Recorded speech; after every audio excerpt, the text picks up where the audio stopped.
예, 하나님께서 우리에게 주시는 말씀은 에베소서 6장 1절에서 4절까지 말씀 제가 봉독해 드리도록 하겠습니다.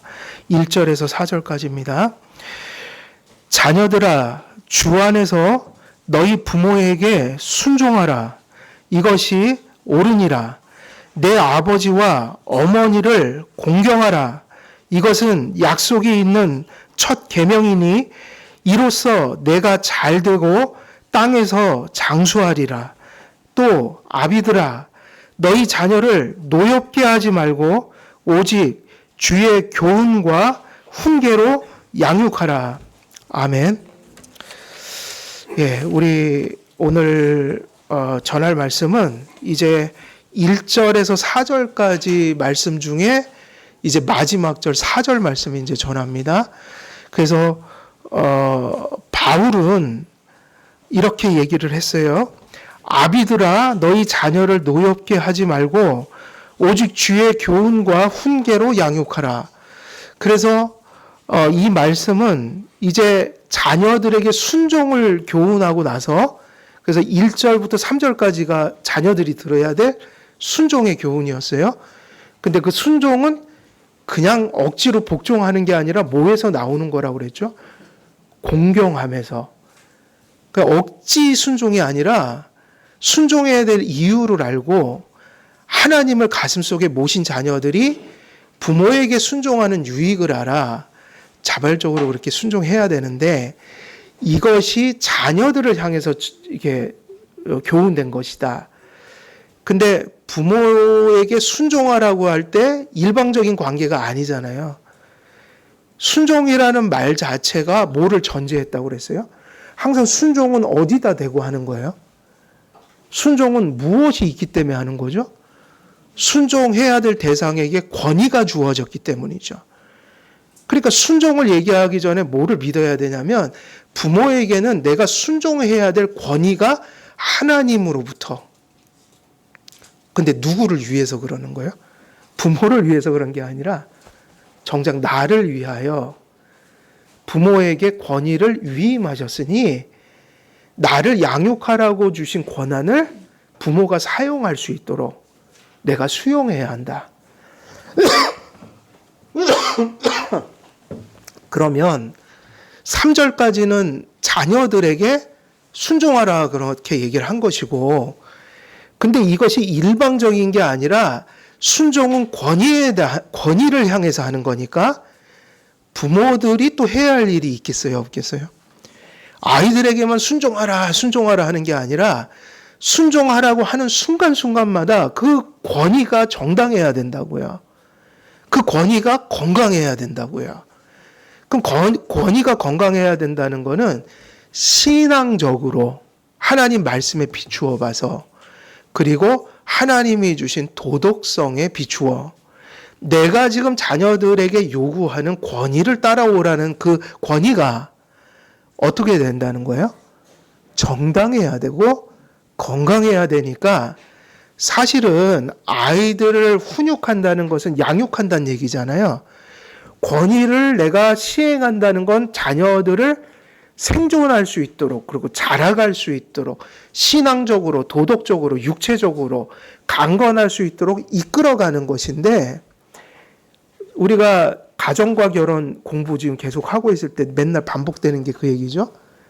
가르치는 거는 방법이 없는 거예요. 가르친다는 얘기는 결국 무슨 얘기냐면 내 안에 있는 걸 전달한다는 얘기이기 때문에, 그 내가 훈육해야 되는 내용들은요, 내가 지켜야 되는 내용이에요. 내가 유익을 얻어야 되는 내용이고, 다시 말하면 그건 내 속에 있어야 되는 거니까 내 속에 없으면 교육이 돼야 안 돼요. 그래서 자녀들을 제일 잘 교육하는 건 일단 본이 돼야 됩니다. 여러분, 예를 들면 주일 성수를 하는 걸 가르친다고 할 때 뭘 어떻게 가르치겠어요? 교리는 교회에서 평생 동안 계속 반복해야 되는 거예요. 교리는. 성경에 이런 얘기 있습니다. 교리가 이렇습니다. 개혁주의는, 개혁주의의 주일과는 이런 것입니다. 이거는 끊임없이 어른들도 아이들도 계속 반복해서 들어야 돼요. 그런데 그런 가운데서도 부모가 자녀를 교육한다는 건 일단은 이론적인 면은 교회가 가르치는 거죠. 그래야지 부모님들도 듣고 뭔가 전할 게 생기는데, 중요한 것은 부모가 그냥 그거를 얼마만큼 인정하고 주의를 그렇게 대하고 그렇게 살아가는 것을 부모 속에 그냥 있는 게 최고의 교육이라고요. 가르치고 이론적으로 정립하는 건 계속 해가야 될 일이지만 아이들이 결정적으로 영향받는 건 부모의 모습이에요. 예배 전날 어떻게 예배를 준비하고 주일날 그 주일을 부모들이 어떻게 이렇게 대하는지 그걸 아이들은 생활 속에서 끊임없이 봐요. 그리고 말로 이론으로 전하는 게 아니라 그냥 그런 거구나 하고 무의식 중에 받아들이니까 주의를 우리가 어떻게 가르치냐면요.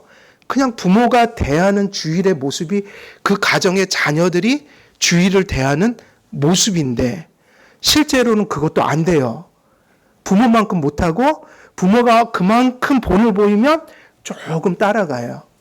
그렇게 어려우니 부모가 잘못된 주일 성수의 모습을 보여주면 자녀들은 그냥 끝이 나는 겁니다.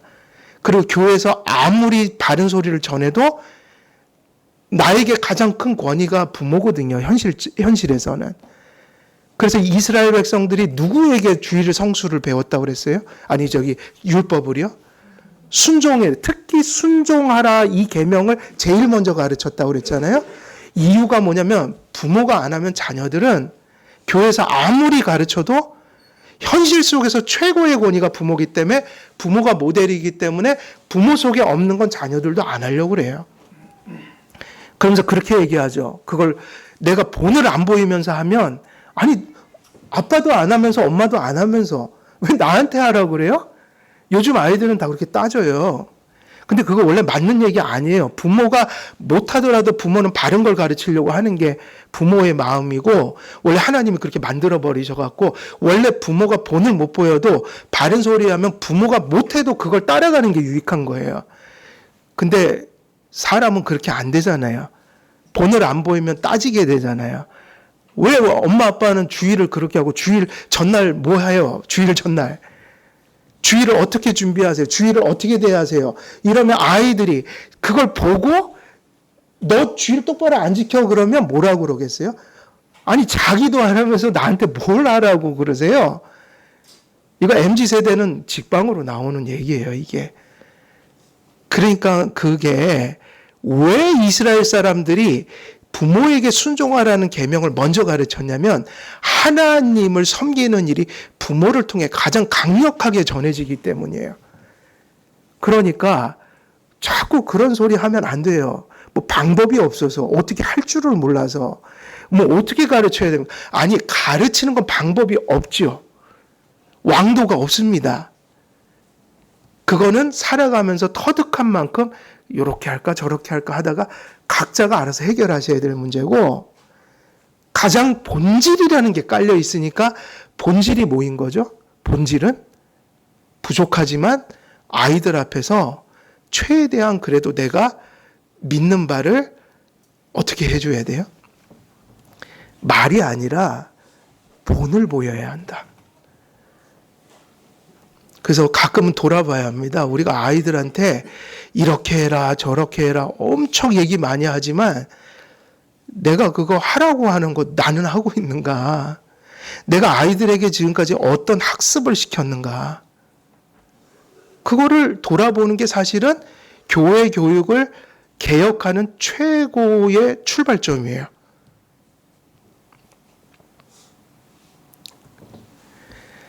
아이들은 무섭습니다. 이론이 아니라 그냥 보고 따라해요. 예, 주일 전날, 주일 당일날 부모들이 주일을 어떠한 태도로 준비하고 또 주일을 성수하는지를 그냥 보고 배우죠. 그게 무서운 거예요. 그게 돼야 교회에서 목사가 하이델베르그 신앙고백서, 웨스트민스터 신앙고백서의 주일이 이런 개념입니다 하면 자녀들이 그걸 받을 수 있어요. 아, 전에 내가 이해하지 못했지만 우리 엄마 아빠가 저렇게 행동한 게 저런 원리를 가지고 하셨구나. 이게 되게 무서운 거다. 그러니까 여기서 지금 되게 중요한 얘기는 이 얘기죠. 순종하라고 지금 누구한테 얘기했죠? 자녀들아. 자녀들아. 근데 이제 누구를 불러요? 이거는 이제 결론 부분이잖아요. 4절. 3절은 자녀들한테 순종하라. 이게 본연의 주제지만 이제 마지막 결론을 짓는데 그러나 정말 중요한 얘기를 하죠. 누구를 부르죠? 자녀들아가 아니라 아비들아. 여기서 아비는요. 어머니를 포함해요. 그런데 주로 누구를 중요한 건 아버지예요. 왜냐하면 아버지가 가장이니까. 근데 오늘날 한국 사회는 사실은 가정의 권위를 아버지들이 잃어버렸고 대부분 가정의 권위를 누가 가지고 있죠? 어머니들. 사실이에요. 우리 신앙 교회도 대부분 남편들 신앙생활 잘 안 해요. 우리 교회 말고요. 다른 교회. 우리 교회는 개혁주의를 해서 워낙 이 얘기를 많이 해서. 근데 한국의 보편 흐름은 그래요. 대부분 여성 주도적인, 그러니까 모두가 믿더라도 여성 주도적이지 남성 주도적인 교회 생활을 하지 않아요.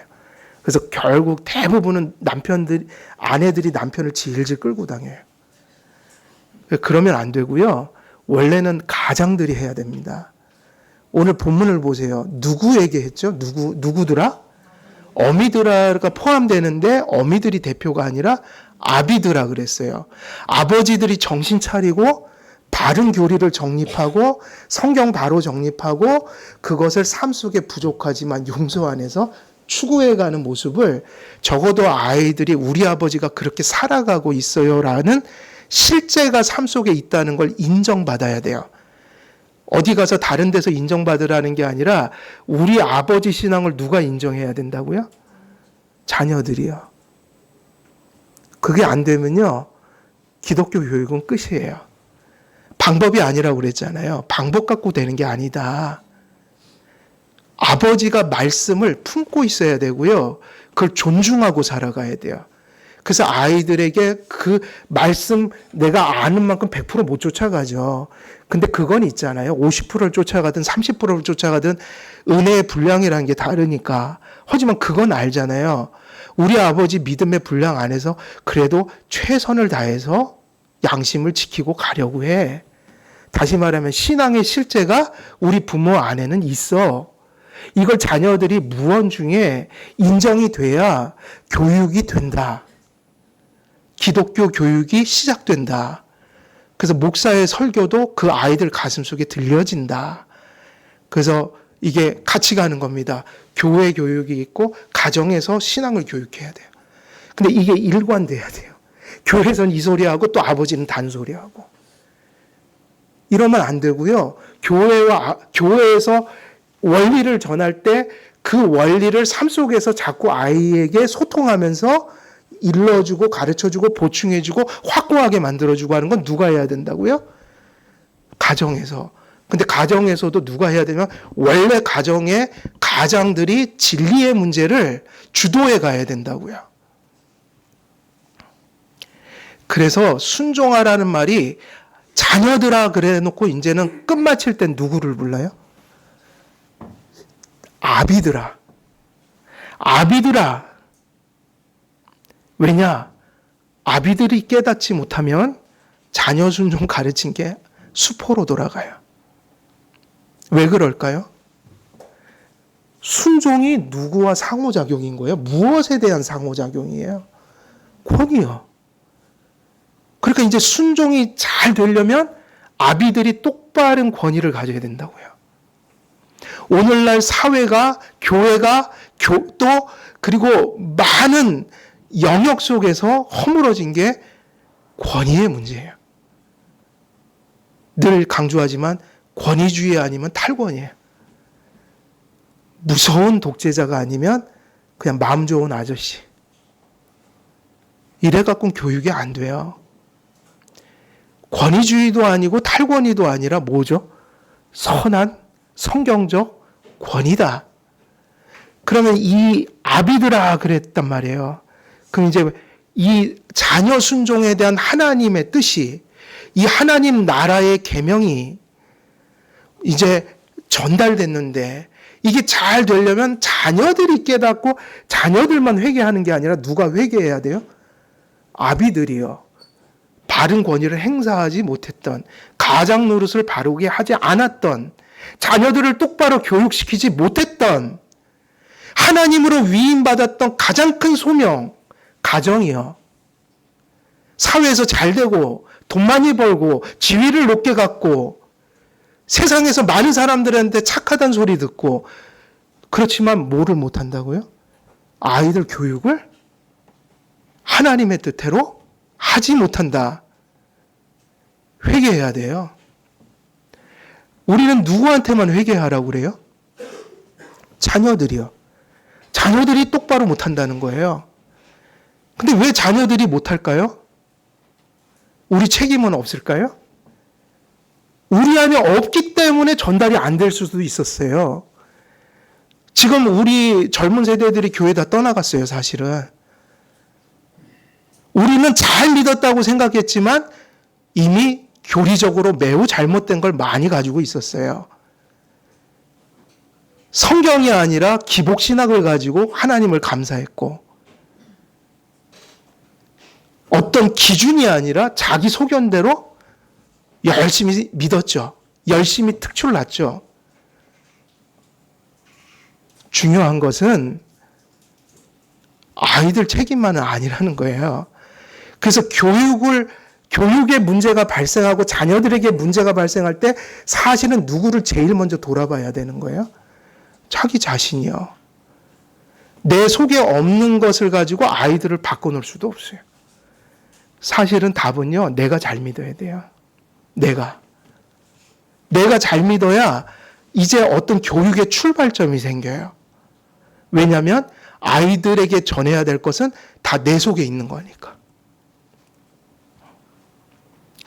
그래서 바울은 아내를 향한 남편의 권위를 다룰 때처럼 자녀들을 향한 부모의 권위 행사가 신중해야 하며, 그러니까 아비드라 불렀던 이유는 뭐냐면요, 순종은 이제 다 얘기하셨잖아요.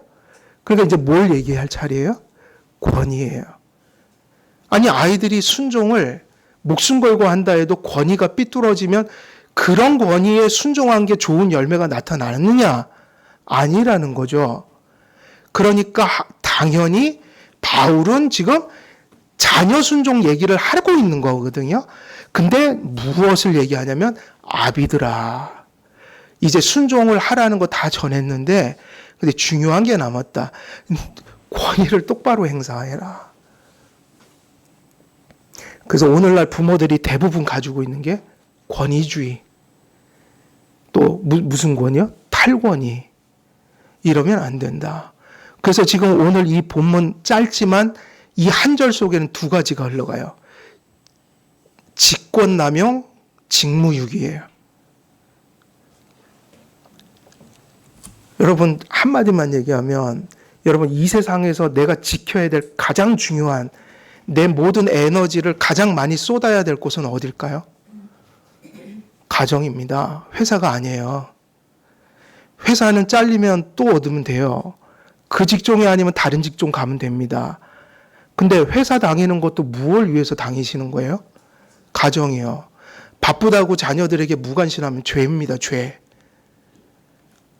자녀들에게 무관심하면 안 돼요. 살펴야 돼요. 자녀들의 일거수일투족을 어떻게 지금 쟤네들이 흘러가는지를 다 살피고 있어야 된다고요. 아무리 피곤해도. 차라리 직장 그만두더라도 그 아이들 똑바로 키우려고. 그래서 성경 보면은 맹모 삼천지교라고 그랬나요? 맞나요? 맹모 삼천지교. 교육위에서 이사를 몇 번 당했다고 그래요?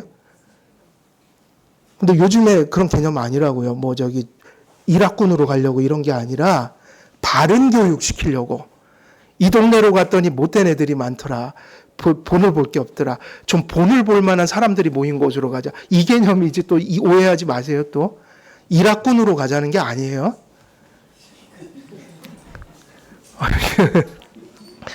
무슨 말씀인지 이해되시죠? 네. 그래서 이제 그 얘기를 합니다.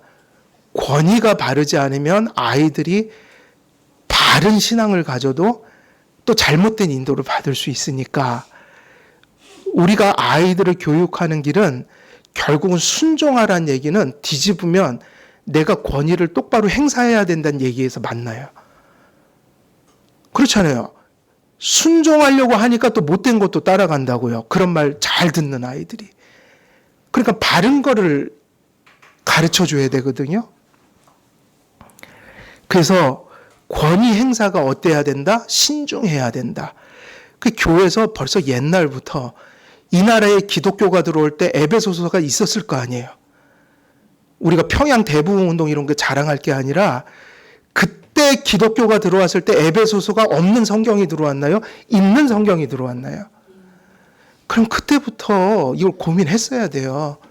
그 유교적인 그 유교에 숨막히는 권위주의 속에 복음이 들어왔는데 에베소서에 들어온 목사들이 권위가 이런 것으로 가야 합니다. 가르쳐야 되는데 우리는 언제나 권위주의였어요. 언제나 탈권위를 부르짖어요. 그러니까 성경으로 돌아가야 되는 거예요. 성경으로 돌아가야지 희망이 있다. 이제 가정이 회복되는 중요한 부분은 자녀들을 순종하는 자녀 만들어야 되지만 이 순종, 자녀들의 순종은 뭐에 걸려 있냐면 부모들의 바른 권위가 세워지는 것에 결정적인 그 사활이 걸려 있다. 아버지들이 회개해야 된다. 대부분의 한국의 아버지들은 그 아버지로서 자녀들의 관계 속에서는 대부분 직권 남용을 했어요. 무슨 얘기예요? 직권 남용이? 권위주의로. 그리고 많은 아버지들이 권위주의가 아니면 또 이쪽으로 좌우로 막 치우쳐요. 어디로 갈까요? 또 직무유기. 해야 할 일을 안 하는 거예요. 아이들에게 할 얘기를 안 하는 거예요. 바르게. 한쪽에서는 두들겨 패고 위협하고 강압하고 강제하고 아이를 그냥 사람이 아닌 존재. 또 한쪽에서는 입 콕 다물고 있고 다 썩어가고 망가져가고 허물어져가고 있는데 바른 소리를 안 해주는 거예요. 바른 소리를 안 하는 이유는 자기 속에 없으니까. 혹은 있지만 좋은 게 좋다고 생각하니까. 근데 성경의 아버지 모습은 그런 모습이 아니에요. 성경에서 얘기하는 아버지 모습은 직권남용도 아니고 직무유기도 아니에요. 그래서 권위주의는 권위가 아니고 탈권위도 하나님이 우리에게 주신 권위에 있어서 반성경적인 사상이에요. 우리는 이제 권위주의를 버리고 탈권위를 버리고 성경에서 말하는 올바른 권위를 회복하려고 노력해야 돼요. 오늘날 캠페인이 있다면 바른 권위 세웁시다. 그리고 바른 권위에 순복하면서 삽시다. 이게 캠페인이어야 돼요. 그래서 부모에게 주어진 권위가 무엇에 관련된 것이라는 걸 잊으면 안 돼요. 군림하는 권위가 아니라 양육이에요. 사랑하고 권면하고 배려하고 또 때로는 훈계하고 근데 여기에는 모두 들어가요. 그래서 책망하고 그리고 심지어는 달초하고 근데 이게 다 권위주의일 수도 있고 선한 권위일 수도 있다. 책망하거나 달초하는 게 권위주의는 아니란 말이에요. 그게 바르게 시행되면 권위가 돼요. 그래서 우리가 지금 되찾아야 할 것은 과연 아버지의 권위가 무엇일까? 내가 그것을 남용하고 있진 않은가? 혹은 그것을 완전히 갖다 버리고 그냥 직무유기를 하고 있는 거 아닌가? 그냥 아버지는 오늘날 한국에서 소설책 같은 거 읽어도 그냥 아버지는 돈 벌어오는 뭐예요? 기계. 돈만 벌면 좋은 아버지란 말이에요. 아니에요. 그거 갖고 부모 노릇할 수 없어요. 그래서 부모에게 주어진 권위가 양육에 관련된 것으로서 자녀들의 육체와 도덕과 신앙에 유익을 끼치는 방향으로 행사되어야 함을 교훈합니다. 가정에서 부모와 자녀가 함께 인식해야 할 바는 자녀들이 부모에게 순종할 책임을 소중히 여겨야 하는 동시에 부모는 자녀의 유익을 위해서 뭐를 행사해야 된다는 거예요? 권위주의가 아니라 권위를요. 자녀들의 무엇을 위한 거죠? 유익을 위해서.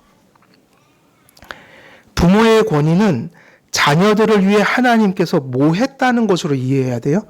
하나님이 내게 주신 위임하신 권위다. 그 책임이다. 그러니까 아버지 노릇이라는 걸 뭐로 이해해야 되죠? 물론 어머니를 포함해서 책임이요.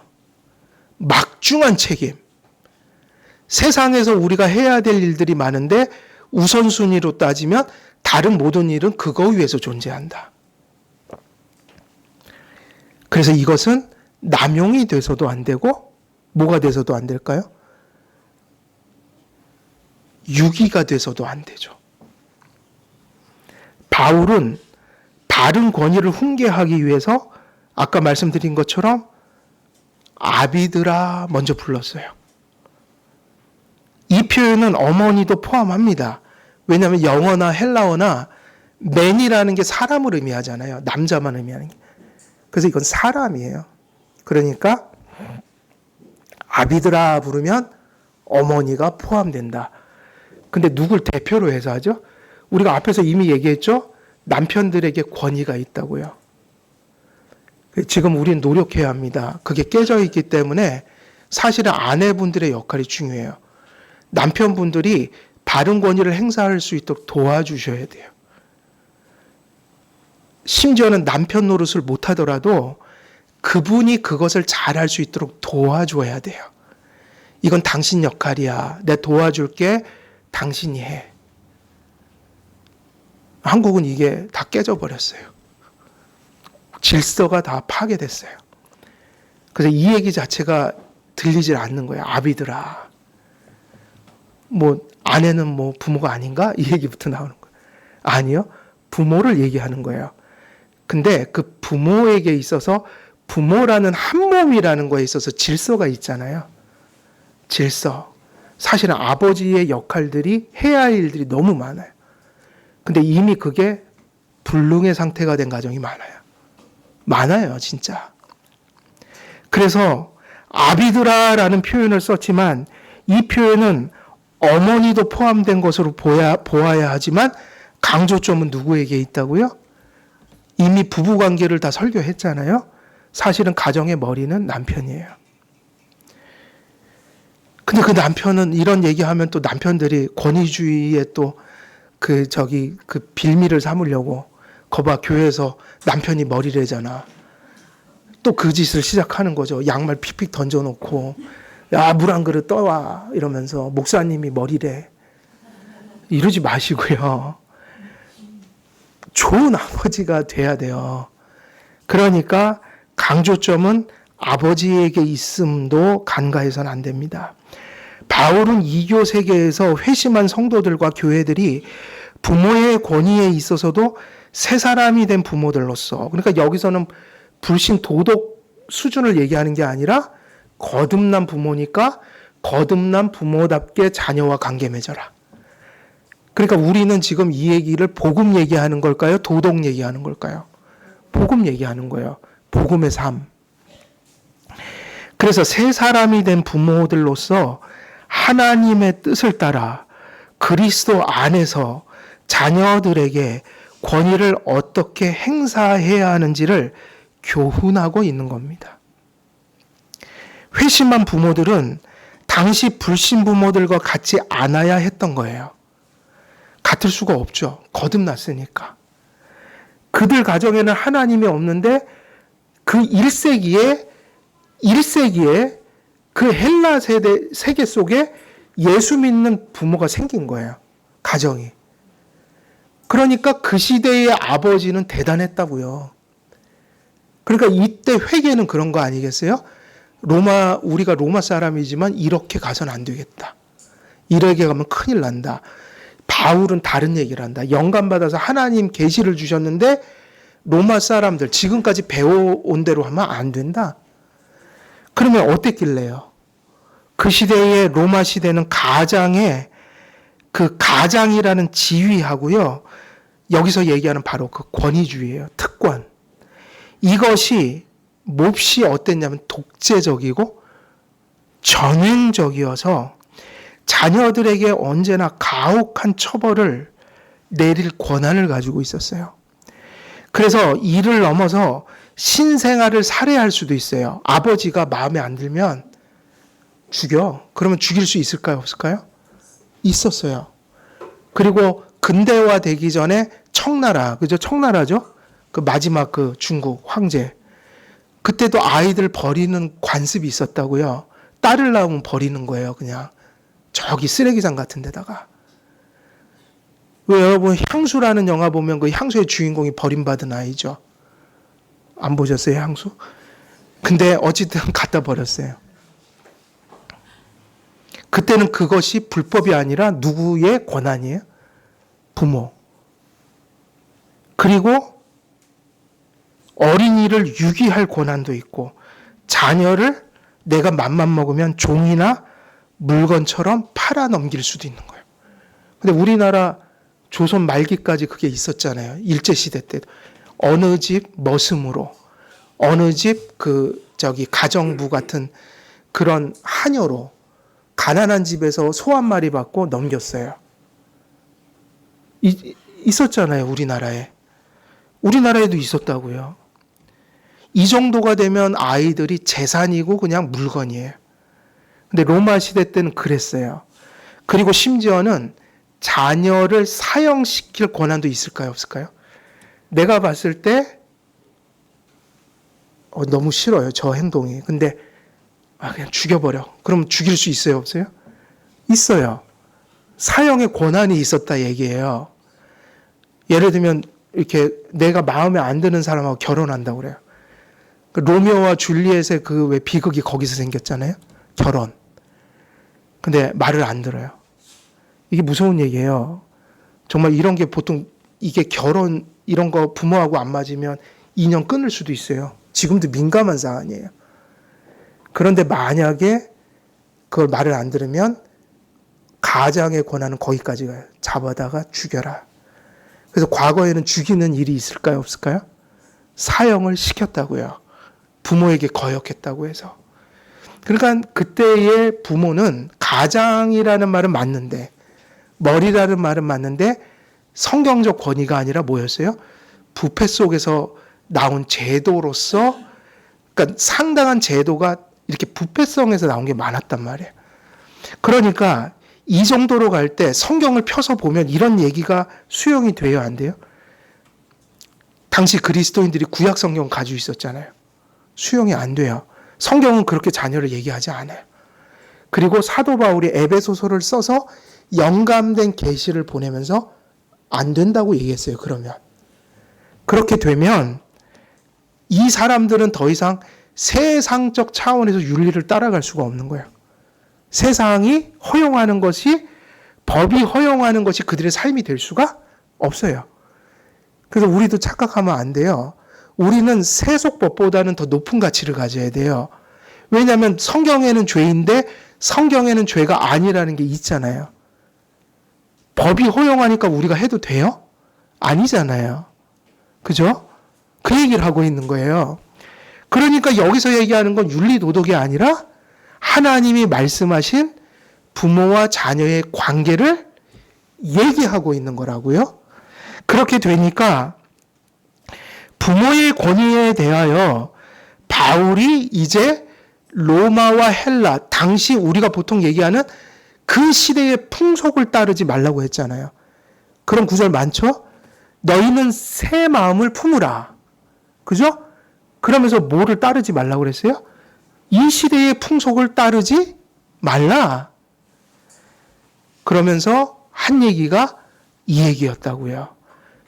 로마 헬라 문화를 따라가서는 기독교인은 안 된다. 특히 어디에서요? 너희들이 순종하라고 하는 그 자녀들에게 너희들이 행사하는 권위가 저 타락한 세상에서 만든 제도와 같아서는 안 된다. 달리 표현하면 극악무도한 권위주의가 그 고대 사회에 흘러가고 있었다. 그래서 얘기합니다. 두 가지를 얘기하는데 하나는 소극적인 거예요. 그리고 하나는 적극적인 거예요. 소극적인 건 뭐냐면 되게 우리에게 일어날 부정적인 거. 그래서 일어날 부작용. 요걸 막는 거. 부정적인 걸 막는 거. 요걸 소극적이라고 해요. 근데 소극적인 걸 넘어서서 적극적으로 만들어 가야 될 거. 뭐 이렇게 저게 위험하니까 이렇게 하지 마가 아니라 적극적으로 만들어 가야 될 거. 이렇게 되니까 뒤에 거는 적극적 교훈이에요. 그래서 지금 소극적 교훈이 뭐죠? 또 아비들아 너희 자녀를 어떻게 하지 말라? 노엽게 하지 말라. 이거는 소극적 교훈이고요. 적극적인 건 뭐예요? 오직 주의 교훈과 훈계로 양육하라. 이건 적극적인 거예요. 그러면 아비들아 너희 자녀를 노엽게 하지 말라는 아까 권위대로 하면 권위가 어떻게 된 걸까요? 노엽게 하는 거, 자녀들을. 남용하는 거, 권위주의가 돼버린 거. 근데 훈계도 안 해요. 무슨 교훈도 안 해요. 이건 뭐죠? 권위를 어떻게 하는 거예요? 직무유기하는 거. 아까 제가 그 얘기한 거예요. 권위가 잘못될 때 나타나는 현상이 하나님이 주신 권위를 넘어서서 행사하는 거. 권위주의, 다시 말하면 직권남용. 그런데 아예 그냥 방임하는 거 있죠. 좋은 게 좋은 거야. 그걸 뭐라고 불러요? 여기대로 하면 교훈도 안 하고 훈계도 안 하는 거야. 그리고 어떤 상황에서는 아예 그걸 하는 기능을 잃어버린 거야.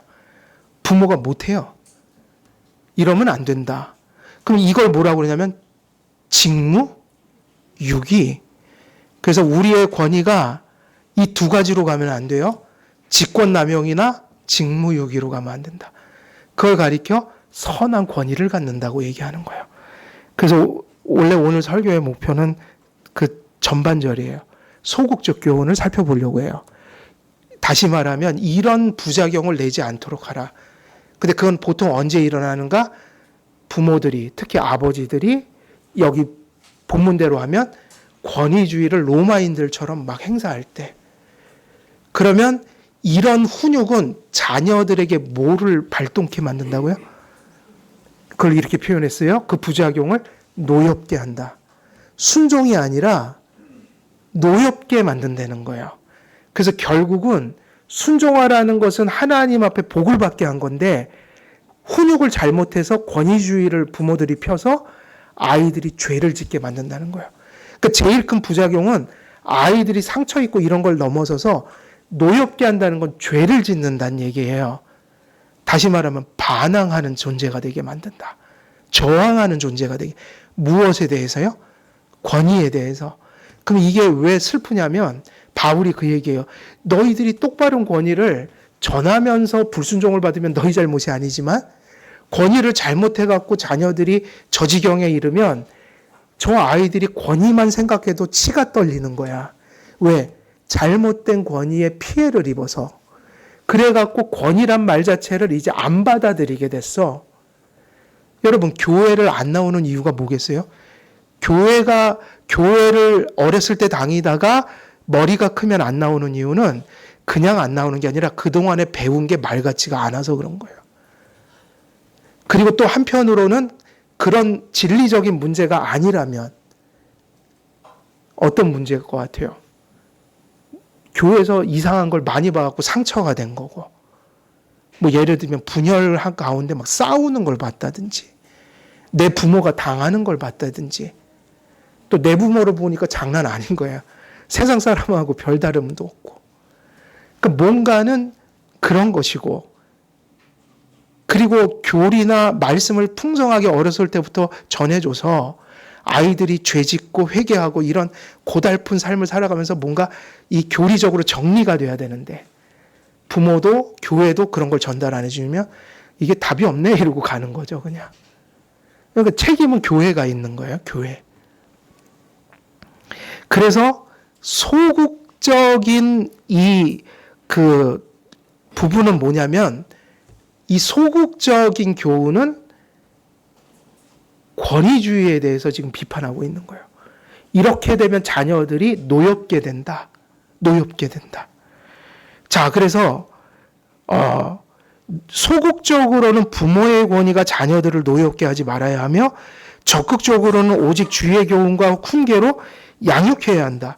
소극적 교훈을 우리가 받지 않으면 남용하게 되고 적극적 교훈을 우리가 무시하게 되면 직무유기를 행하게 된다. 그래서 먼저 우리가 살필 것은 소극적 교훈인데 또 아비들아 너희 자녀를 노엽게 하지 말고 여기서 바울은 부모의 권위가 바르지 못하게 행사될 때 나타나는 현상. 근데 여기서 뭐를 강조했다고요? 권위, 주의. 그러니까 잘못된 권위 체제. 노엽게 하지에서 그 노엽게는 앞에서 에베소서에서 이미 배웠어요. 왜냐하면 분을 품더라도 이 얘기 했었잖아요. 그럼 여기서 노엽게라는 헬라어는 뭐냐면요. 분노를 일으키다, 성나게 하다는 뜻인데 이거의 명사인 분은 뭐냐면 원래 이 노엽게 하다라는 얘기가 그러니까 우리가 분노라는 것이 죄예요, 아니에요, 원래? 죄가 아니라고요. 감정, 하나님이 주신 감정이라고요. 그러니까 화를 내는 상황이 있어야 돼요, 없어야 돼요? 있어야죠. 화를 낼 줄 모르면 인간이 아닌 거예요. 그리고 기독교는 화를 내야 돼요. 왜냐하면 화낼 일 뿐이에요. 막 온통 막 그냥 우상숭배에 막 세속주의에 다 화가 나야 돼요. 잘못된 걸 보고. 근데 뭐가 죄가 되냐면 그게 그냥 그걸로 끝나야 돼요. 화는 감정이잖아요. 저게 잘못됐다는 신호예요. 그러면 그 다음부터 이성으로 가야 되잖아요. 근데 죄는 뭐냐? 거기서 끝날 게 내 자아가 거기에 함몰돼 버려갖고 하루 종일 화가 나서 지내고 분노로 행동하고 이성이 아니라 분노로 대처하려고 하고 그러니까 딱 거기까지 맞아요. 잘못된 행동할 때 그거 아니지. 그리고 끝내면 돼요. 근데 계속 하루 종일 긁어요.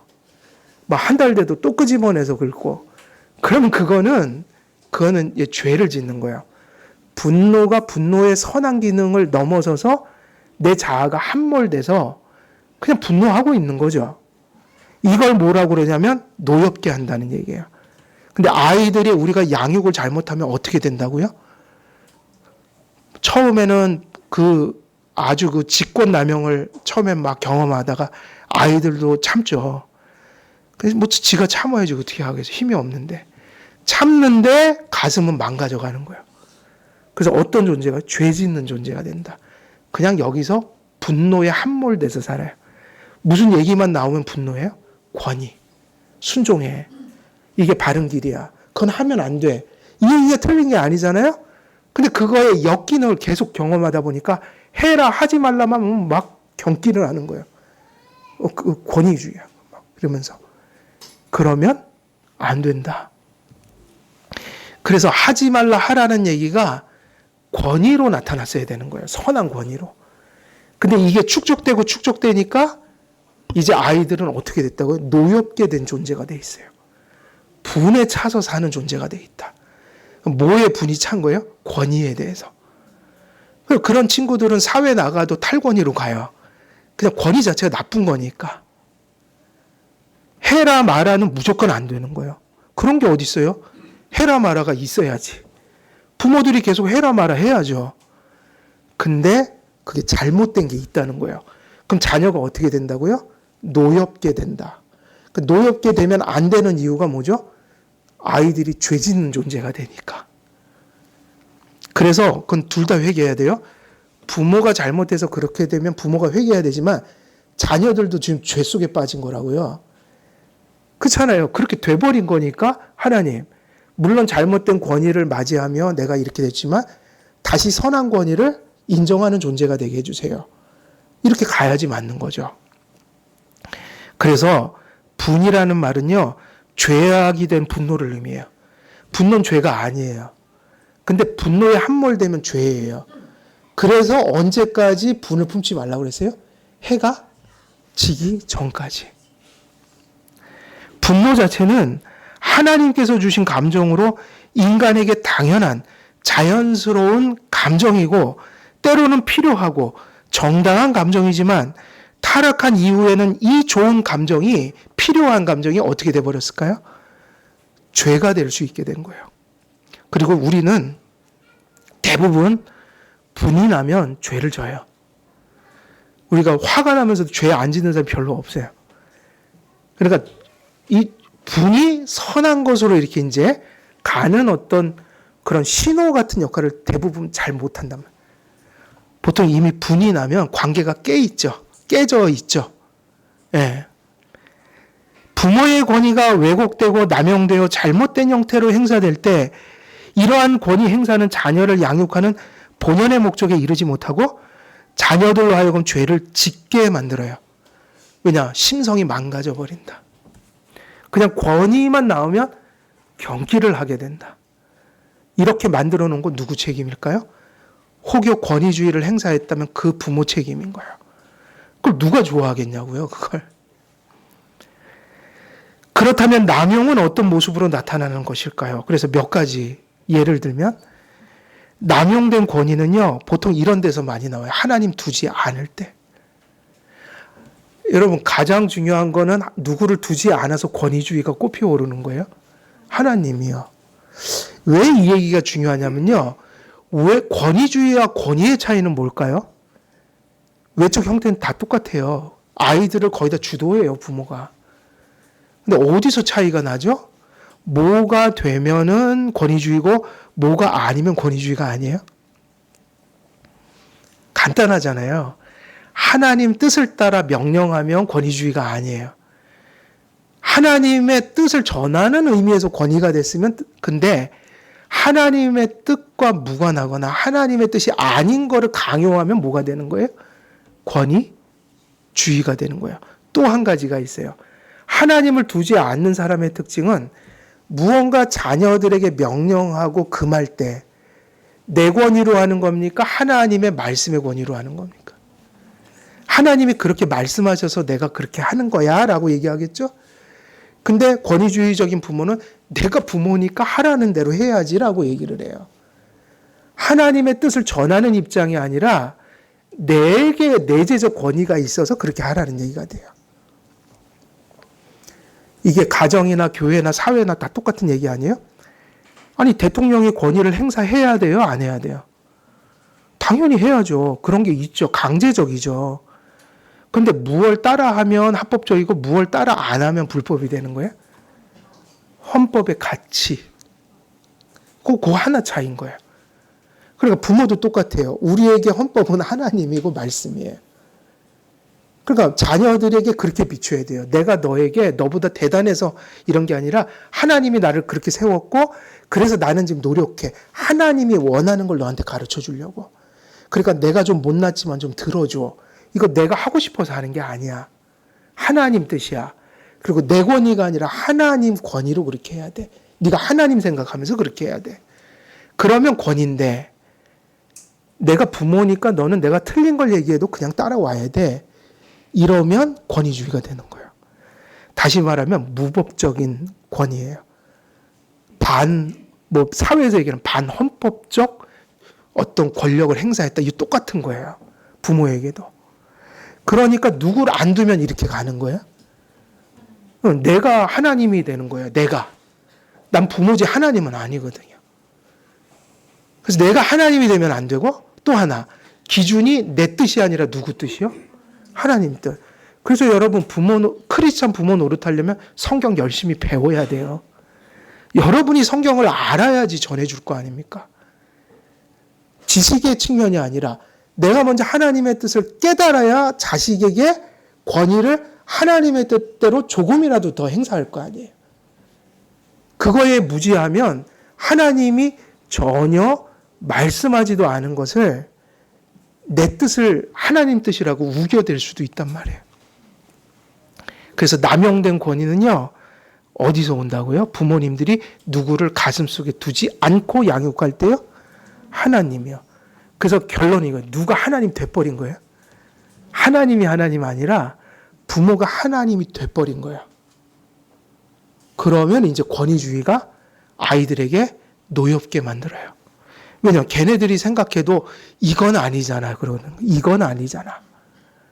근데 부모는 부모니까 틀려도 따라오라는 거예요. 그럼 아이들이 노엽죠. 이제 부모 말 들을 필요 없다. 보이는 데서나 듣고 그냥 나는 내 인생을 가겠다. 그래서 여러분, 부모가 잘못된 걸 가지고 그러면 죄책감 가지면 안 돼요. 왜냐? 부모가 잘못된 죄책감을 엄청 심어줄 수 있거든요. 그 이래도 되고 저래도 되는 건데. 부모가 하나님이 돼버리니까 하나님이 얘기도 안 한 걸 이게 하나님 뜻이야 이래버리니까 어떻게 될까요? 아이들이 잘못된 죄책감을 갖죠. 하나님의 뜻에 어긋난 건 죄책감을 어떻게든지 갖게 해야 돼요. 그래서 예수님을 바라보게 해야 돼요. 근데 하나님 뜻이 아닌 거를 내가 법을 만들어서, 그러니까 누가 법이 되면 안 돼요? 부모가 법이 되면 안 되고 하나님이 법이 돼야 돼요. 말씀이. 그래서 성도들은 뭘 열심히 배워야 돼요? 하나님 말씀이요. 왜? 아이들에게 똑바로 가르쳐 주려고. 때때로 부모들은 자녀들을 그렇게 해서, 그러니까 이 결론이에요. 내가 하나님이 돼 있고 내가 가르치는 훈육의 기준이 하나님의 뜻이 아니라 내 뜻이고, 그렇게 될 때 이제 자녀들이 어떤 느낌을 받냐면 그냥 인간이 아니라 소유물, 부모의 소유물. 그래서 소유물처럼 역임을 받으면 하나님의 뜻이 아닌 자기의 뜻과 바람을 이루기 위해 자녀를 훈육한다. 그 자녀들의 진로도 하나님이 저 아이들에게 어디를 무슨 뜻을 가지고 있을까를 발견해 주는 교육이 아니라 내가 원하는 자리에 그 아이들을 붕어빵처럼 찍어내려고. 이러면 아이들이 뭐가 되는 거예요? 하나님 맡겨주신 존엄한 인격적 존재가 아니라 뭐가 되는 거죠? 그냥 내가 나의 충족을 위해서 가진 소유물 같이 되는 거예요. 그러니까 이게 간단해요. 누구를 마음에 안 두고 양육하면 그런 거예요? 하나님. 그래서 신앙을 지금 얘기하는 거예요. 신앙이 있어야 크리스찬 가정교육이 된다. 말씀을 알아야 된다. 교리를 알아야 된다. 자녀들에게 교리의 일관, 공교회의 가르침에 일관된 소리를 부모들의 삶을 통해 듣게 해야 한다. 그래서 자녀들은 하나님께서 부모들에게 잠시 맡겨둔 그저 하나님의 소유일 뿐이에요. 이걸 인정해야지 바른 교육이 돼요. 그래서 직권남용을 안 하게 됩니다. 자녀들은 내 것이 아니라 누가 맡겨주신 거예요? 네. 부모는 하나님의 양육의 통로가 되고 수단이 되도록 세운 하나님의 대리자일 뿐이에요. 그러니까 우리는 대리자이지 본체가 아니라고요.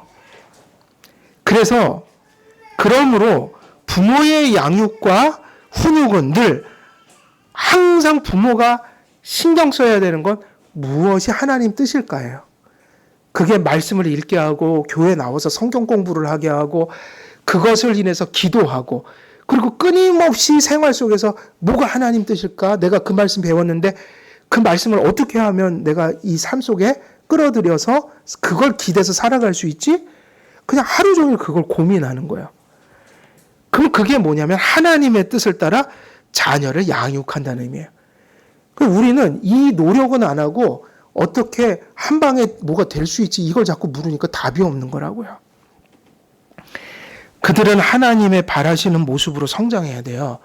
내가 바라는 모습이 아니라 누가 바라는 모습이요? 하나님이 바라는 모습.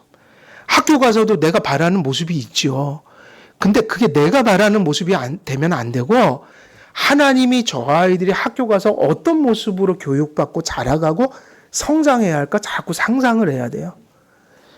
그거를 둔 게 뭐냐면 하나님을 두었다 그래요. 그래서 하나님께서 바라시는 자리에 서서 저 아이들이 부모 뜻이 아니라 하나님이 바라는 일을 하고 살기를 간절히 소원하면서 살아야 돼요. 부모는 하나님의 뜻을 따라 그들이 성장하고 진로를 정하도록 돕는 자지 결정하는 자가 아닙니다. 부모가 결정하는 게 아니라 누가 결정해야 돼요? 하나님이. 그리고 하나님 안에서 그 자녀들이 결정하도록 우리는 뭐 하고 있는 거예요? 돕고 있는 거다. 돕는 존재다. 그들이 하나님의 뜻을 발견하여 순종하며 그들이 서야 할 자리에 서서 행할 것을 행하는 자가 되도록 돕는 역할을 해야 합니다. 그러나 많은 부모들은 그들 자신 안에 하나님을 두지 않으므로, 이 얘기는 또 크리스찬 가정이 하나님을 안 믿는다는 게 아니잖아요. 모셨지만 때때로 삶 속에서 어떤 곳에 하나님 뜻을 안 쫓아갈 때가 있잖아요. 그런 순간을 얘기하는 거예요. 하나님 두지 않고 생각한다.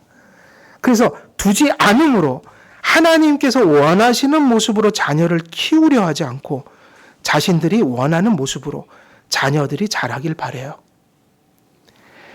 때때로 하나님께서 원하시는 자리에 원하시는 일을 하도록 그들을 양육하기보다 내 바람이 있잖아요. 꿈, 내 체면, 이런 걸 통해 하나님의 길을 우리가 어떻게 할 수도 있다는 거예요? 내가 막아버릴 수도 있다. 자녀의 길을 막는 존재가 될 수 있다는 거예요.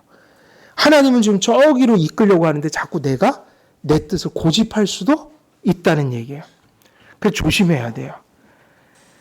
자녀들로 하나님의 길을 가도록 도우라고 부모에게 양육권을 주신 겁니다. 육신의 부모가 있기 전에 하늘의 하나님께서 그들의 아버지가 계셨음을 기억해야 합니다. 우리가 엄마 아버지라고 부르기 전에 그 아이들에겐 누가 아버지신 거예요? 하나님이 아버지신 거예요. 하나님의 거룩한 자녀로서 우리들의 자녀들은 하나님의 뜻을 따라 그들 안에 정립할 정체성이 있고 존엄성이 있고 걸어가야 될 길이 하나님 안에서는 이미 결정되어 있다고요. 우린 그걸 찾아주는 돕는 역할이란 말이에요. 자녀는 부모의 욕망이나 야망이나 기대와 체면을 세우는 수단이 돼서는 안 돼요. 그게 좋잖아요. 자랑하는 게. 자녀 잘 되면. 근데 그게 목적이 돼서는 안 되고요. 하나님이 저 아이에게 어떤 뜻을 두셨을까를 자녀보다 우리가 더 잘 볼 테니까, 상식적으로나 신앙적으로나 우리가 도와주라 이거죠. 도와주라. 근데 우리도 틀릴 수 있으니까 절대로 한번 붙이지 말고, 예. 이처럼 양육함에 있어서 하나님을 두지 않는 부모들이 자녀들을 소유물처럼 여기고 부모가 욕망하는 틀 속에 아까 말했던 것처럼 붕어빵처럼 그냥 탁탁탁 찍어내려고 하는 이 교육. 억지로 갖다 그 붕어빵에다 탁 해서 뭐가 나오지 않으면 막 닥달하고, 넌 왜 이렇게 못났냐? 넌 왜 이렇게 덜 떨어졌냐? 아니, 사람은 붕어빵이 아닌데 어떻게 지금 내가 바라는 모습이 붕어빵 찍혀 나오도 딱 나와요. 아니죠. 때로는 하나님의 뜻이 아니어서 나와는 전혀 다른 길로 갈 수도 있어요. 그래서 신앙적으로, 말씀적으로, 도덕적으로 잘못된 것은 얘기하지만 그런 게 아닌 이상은 좀 지켜봐야 되는 거 아니에요. 그렇죠? 그래서 남용되는 권위는 결국은 두 번째로 가요. 하나님을 두지 않고 양육한다. 그리고 남용되는 권위는 어디서 나오냐? 사랑이 없이 권위를 이해한 부모들에게서 나와요. 사실은 엄청난 사랑이 있어야 선한 권위가 나와요. 왜냐하면 우리 이미 얘기했잖아요. 부부간에 질서가 있지만 사실은 제일 많은 희생과 사랑을 하는 건 권위라고요. 왜냐하면 권위가 책임이니까. 그러니까 자녀들에게도 부모의 권위가 뭐야 그래서 뒤집으면 회초리를 들 때조차도 그건 뜨거운 사랑이다. 회초리를 때릴 때도 그걸 아이들이 뜨거운 사랑으로 느껴야만 엄마 앞에서 뉘우치고 때려준 걸 감사하게 된다. 그럼 왜 매를 맞으면 노여움을 느낄까? 그거는 그동안의 권위주의였지 그 권위가 사랑으로 나타난 적이 별로 없었으니까 학습이 된 거예요. 부모가 지금 화풀이 하려고 때린다. 그냥 자기 감정 절제가 안 돼서 그냥 때린다. 사랑이 아니다 저건. 그러니까 나를 세우는 생명의 어떤 달초가 돼야 되는, 나를 파괴하는 것처럼 느껴지는 거야. 왜 그러냐? 이게 이론적인 게 아니에요.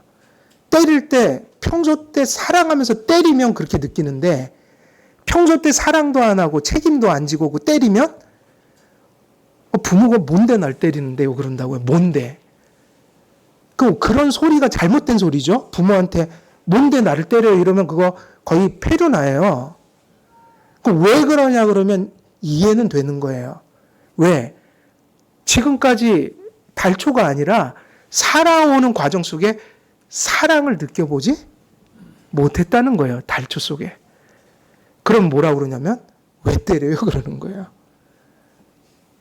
그게 뭐냐? 그러니까 간단하죠. 누굴 두어야 된다는 거예요. 권위는 하나님을. 그리고 그 하나님을 두고 자녀들에게 뭐를 담뿍 쏟아주는 부모가 돼야 돼요. 사랑이요. 그러니까 지금 시간 없어서 여기서 좀 멈출게요. 근데 멈추는데 요약을 하고 좀 마치면 하나님 둬야지 선한 권이 됩니다. 그리고 하나님을 두되 이 권위 속에 뭐가 이렇게 충만해야 돼요? 사랑이요. 근데 부모님들도 또 변명의 여지가 있죠. 사랑 다 했다고 그러잖아요. 근데 사랑은 가슴 속에 아무리 서말이 있어도 뭐 몇 가마가 있어도 사랑을 또 바르게 표현할 줄 알아야 돼요. 근데 우리 한국의 부모님들은 또 사랑을 원래 또 바르게 이렇게 또 표현을 받아본 적이 별로 없어요. 부모님들이 또 잘못된 표현을 많이 했다. 그 사랑하는 건 인정해. 거기까지 깨닫는 것도 그 아이가 참 성품이 좋은 거예요. 아, 그래도 사랑해서 저러신 거야. 이러는데 그 가운데서 또 삐뚤어 나간 사람들은 부모가 사랑이 없는 게 아니라 사랑을 바로 표현하는 걸 배운 적이 없는 사람들이에요. 또. 그러니까 사랑을 하려고 달려들면 막 사람들이 싫어하는 거예요. 사랑이 좋은 건데 그걸 바르게 또 이렇게 표현하는 거를 말로나 마음이나 이게 성숙하지 않으면 우리가 또 그 아이들에게 사랑이 없는 것처럼 비춰줘요. 그러니까 사랑도요, 하나님이 주시는 거지만 사랑은 배우는 거예요, 사실은. 그리고 노력해야 되는 겁니다. 살면서 시행착오를 겪으면서 사랑하더라도 이렇게 표현하면 안 되는 거지. 이게 사랑이지만 저 사람에게 이렇게 하면 폐가 될 수도 있지. 그래갖고 사랑도 똑같은 사랑인데 사람은 중심을 못 보잖아요. 그래서 사람 세계 속에 뭐가 있냐면 예의라는 게 있다고. 예의범절. 왜? 사랑을 그냥 고지고대로 못 보니까 형식에 담아서 자꾸 해요. 이유가 뭐냐? 우리가 사랑을 가끔은 잘못 표현할 때가 많아요. 그러니까 사랑이 없는 훈육을 했다는 거는 사랑이 없는 훈육을 했을 수도 있지만 사랑이 없는 부모는 별로 없잖아요. 근데 삶 속에서 사랑을 잘못 배우거나 삶 속에서 사랑을 잘 표현하는 것을 노력하지 않은 사람들은, 그러니까 자기 성찰을 하지 않은 사람들은 또 사랑이 누군가에게 짐이 돼버리는 결과를 가져오기도 한다. 결국은 바른 권위는요, 무엇이 그렇게 강조돼야 돼요? 우리 자녀들에게 사랑을 듬뿍 먹여야 권위가 어떻게 된다고요? 선한 권위가 될 수도 있고 그거 아이들에게 받아들여질 수도 있고. 오늘 말씀 다 마치지 못했는데요. 여기까지 두 개는 정리를 했어요. 하나님 앞에 권위주의가 어디서 나올까요? 첫째, 하나님을 두지 않는 거. 그러니까 여러분 자녀 잘 훈육하기 위해서 바른 권위 가지려면 하나님 똑바로 배우시고 바로 믿으시고 삶 속에서 바로 붙들고 가셔야 합니다. 그게 자녀 교육의 본질이에요. 둘째는 뭐죠? 둘째는 권위는 무엇이 없이는 절대로 전달이 안 돼요. 사랑이요. 뜨거운 사랑이 있어야 돼요. 그런데 그 사랑이 있어도 뭐가 잘 돼야 된다고요? 전달이 되는 방식을 배워야 하는 거죠. 그런 의미에서 우리는 인생을 계속 배워가고 있는 거예요. 사랑을 어떻게 표현하는 게 맞을까? 그건 계속 연구해야 돼요. 그래서 오늘 결론은 권위주의가 되면 안 됩니다. 그럼 자녀들을 어떻게 만든다고요? 자녀들을 노엽게 만들어 죄를 짓게 만들고 권위를 부정하는 자를 만들어요. 그래서 이렇게 권위주의가 되지 않기 위하여 누구를 두고 누가 기준이 돼서 누구의 말씀을 가지고 해야 돼요? 하나님의 말씀을. 그리고 자녀들에게 돌아보자. 우리가 정말 뜨거운 사랑을 전해주고 있는가. 그리고 두 번째, 사랑이 있더라도 바른 방식으로 사랑을 표현하고 있는가. 바른 방식으로. 그거를 좀 고민하는 한 주가 됐으면 좋겠어요. 그리고 결실하는 한 주가 됐으면 좋겠습니다. 예, 오늘 여기까지 말씀 마치고 제가 기도하겠습니다. 기도하겠습니다. 살아계신 하나님 아버지, 우리가 하나님께 부름을 받고 그리스도 안에서 이제 크리스찬 가정을 이루었습니다. 우리 주님이 주인이 되어주시고 주님의 말씀으로 자녀들을 잘 양육할 때에 가정에 선한 권위가 세워지게 하시고 그 선한 권위를 순종함으로 받는 복된 자녀들이 세워질 수 있도록 한길교회를 붙들어 주옵소서. 세상의 조류와 풍속은 반대로 가고 있습니다. 이 세상의 조류를 거슬러 우리가 하나님의 말씀과 나라를 향하여 온전히 걸어갈 수 있도록 우리의 힘으로 되지 아니하오니 하나님을 바라보고 그리스도를 바라보고 말씀과 성령의 권능으로 우리의 마음이 충만하여질 수 있도록 주님 역사해 주옵소서. 감사드려오며 우리 주 예수 그리스도의 이름으로 기도드려옵나이다. 아멘.